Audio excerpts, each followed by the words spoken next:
Okay guys, today 2001 Chevy Silverado.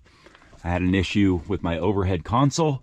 You could see the driver's side dome light button is depressed.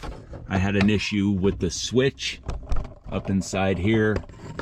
The switch came apart and I was having trouble turning my dome light on and off, so I had to disable it, take the wires out, separate them so I didn't run my battery down.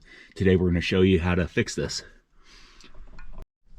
All right, so all that's holding this on is a couple clips in the back and one Phillips screw right up in here. So we're going to remove the Phillips screw.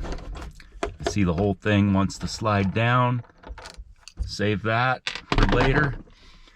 And then this whole thing slides forward. Just give it a little tug and that's it. And then you see here we have one wire connection. We're going to disconnect that. And we are home free. Right there. We're disconnected. Okay, so now that we got it disconnected, as you can see, I don't really have great access here because of how this is molded, but versus working overhead, I think this is going to be a much easier way to access these wires and the switch to replace it. I did get this donor from a pick and pull vehicle. I think what I'm going to do is snip these wires here, solder and shrink wrap, and I'll have a brand new switch. That's it. All right, so the first thing I got to do is get the little nubbin out of here so that I can get the switch out. These just press on to the old switch. It's broken. So I'm going to very carefully, there we go.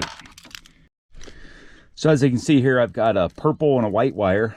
I've also, on the donor, I've got two red wires. It doesn't matter much. This is just completing a circuit. So I'm just going to wire, you know, one to one, the other to the other, and I'll have a working switch.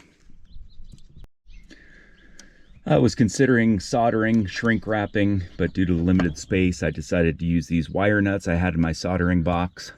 So got those in place. Let's just stuff those up into their home. And the last step is just to put this switch threaded in kind of from the back side at a little bit of an angle, some downward pressure, and it just snaps into place just like that. And the final step is just to thread this little nubbin right back on there, the actual button.